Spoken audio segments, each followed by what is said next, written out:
Hello and welcome, my beautiful Pisces, my mermaids and mermen, my sea sponges of the sea. This is your daily vibe from your guides messages for June the 4th, 24. So let's see what we've got, my sea sponges of the sea.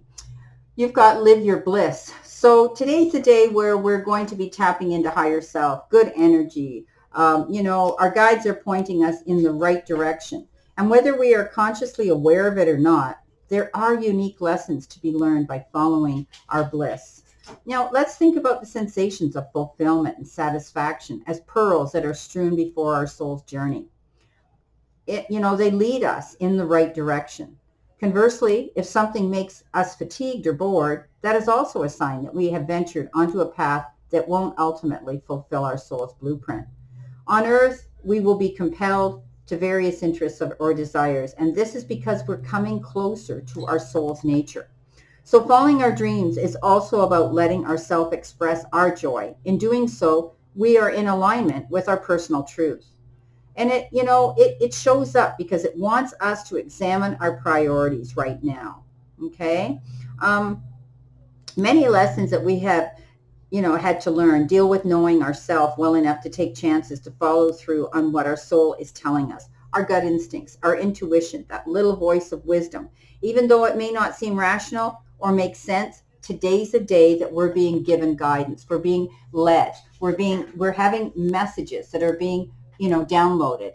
We're going to see repeating and synchronistic things happening today. So we need to stop, pay attention, take notice, and think, wow, I am so grateful to be where I am right now. And that's what we need to be thinking. Transformation comes in. We've got the tower, and the tower says we're going through some sort of a realization that there is going to be a life change happening here. And we're going to feel liberated because of it. And this could be why we're feeling blissful. Now, at the time when we see these tower moments, things suddenly happen that kind of throw the status quo on its head. It trips us up. It leaves us wondering, okay, now what do I do? Well, Pisces, you are so creative. You're going to think this out. You're not going to worry about this at all. This is about you stepping up to the plate and getting back in the game, rebuilding, restructuring, reinforcing, and being very resilient in the process. Listen to all those R words and pay attention to them. So this is a card that says you're going to feel better even though something had to shift, something changed, something came crashing down. And I always say when the Tower card shows up, it was never put on a firm foundation to begin with. It was on shaky ground, whether it was a job, whether it was a friendship, a relationship, a love in your life.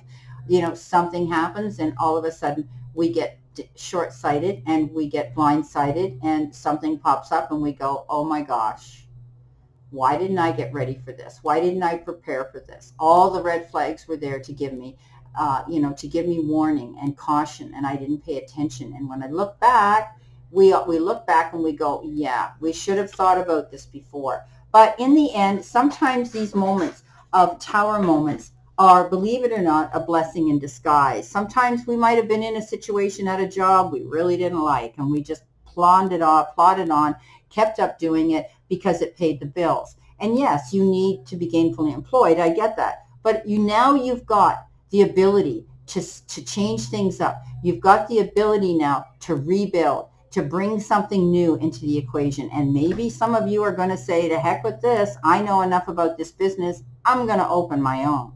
And so this is something here as a theoretical example. So live your bliss. Know how gifted you are, my beautiful Pisces, how creative you are, how you are able to adapt and be resilient.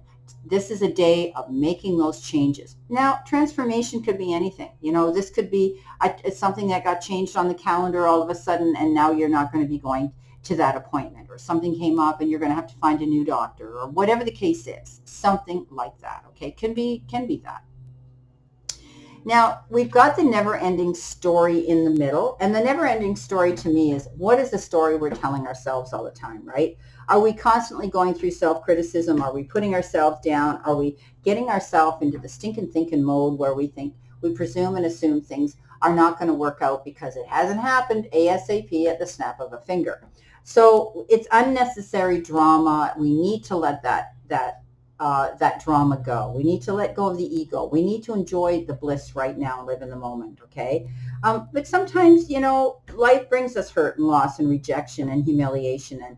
But these are things that we might be feeling ourselves, right? Sometimes this refers to self-loathing and arrogance and all manner of suffering born of unnecessary drama. What have we enabled? What did we enable here that we allowed into our life? We put up with far too long. Now it's our chance to live our bliss and be more liberated. Okay, so we need to step away from unnecessary drama, not get caught up in it.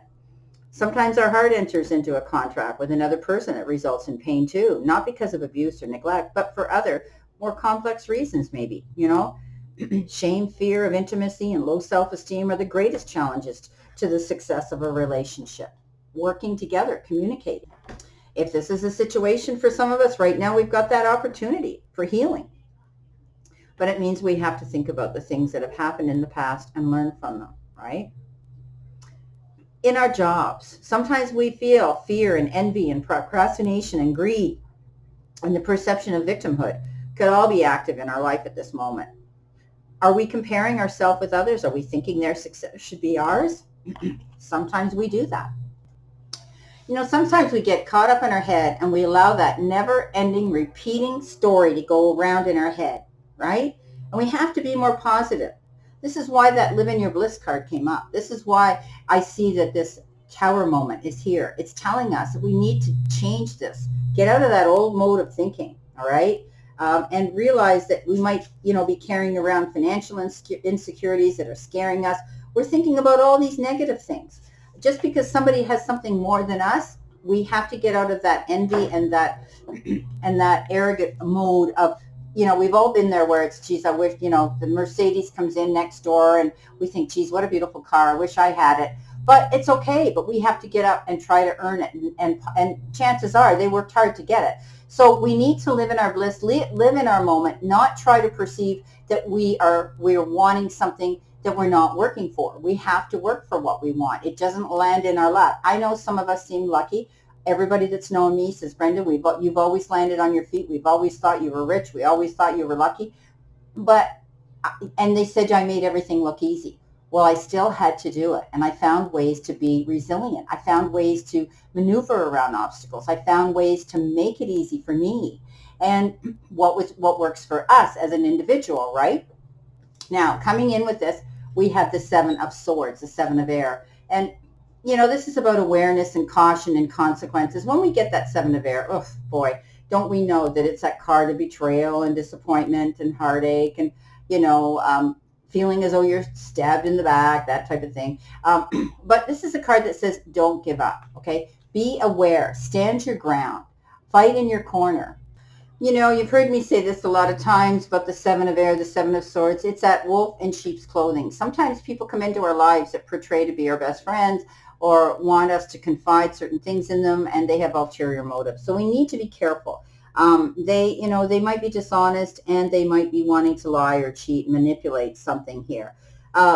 We have to be careful of that. Not everybody's our best friend, my beautiful Pisces, and we have that ability to believe, do unto others is our motto, and that because we're being nice, they're going to be nice. So we have to be very, very careful that we think on our feet this today. Okay, if somebody comes in and they're trying to sell you something that sounds too good to be true, chances are it is too good to be true. So be very wary of that. Don't do anything in a big hurry today. Tell yourself that you have this ability to move forward and hold your head up. You don't need to be dragged into this situation.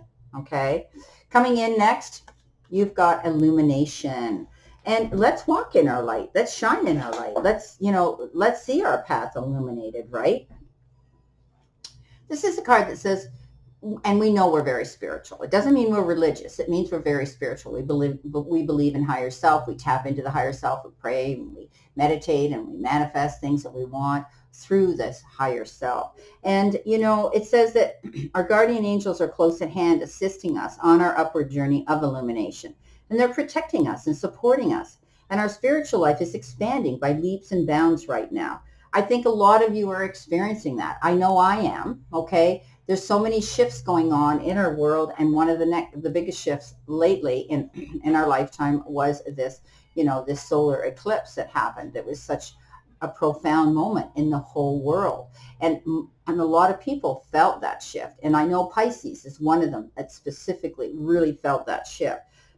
And so, they're protecting us and supporting us. And our spiritual life is expanding by leaps and bounds and just moving forward. Even if we can't see what's ahead, spirit is close at hand.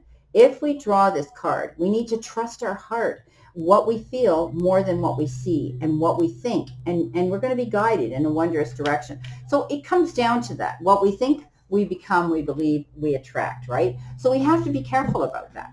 Right? We don't want to be throwing ourselves into this tower moment and this never-ending story in our head that things aren't going to work out for us. We have to be positive because we are creative and resilient, and we've made changes throughout our whole lifetime so many times, and always for the better.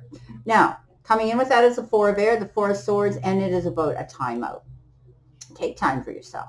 This could be even if it's your lunch hour or if it's after work or first thing in the morning if you want to meditate on something. You might be contemplating something. Don't do anything quick. Don't make any rash decisions. Don't sign any papers fast today, unless you read between the lines. Take your time. Think about it. Some of you could also be going through a healing process where you're recuperating from something. And it could be something like a breakup, a broken heart. It could be a physical situation, an emotional and a spiritual situation. It depends on who this is for. But Pisces, know that you are resilient, you're creative, and you're adaptable. And you have the ability to change anything you want today to make it better for you. Well, my beautiful fellow Pisces, my mermaids and mermen, again, I wish you a beautiful, positive, optimistic, healthy, happy, and successful day. And know that I send you lots of love and many blessings. And I'll see you soon, my beautiful mermaids, mermen, and sea sponges of the sea.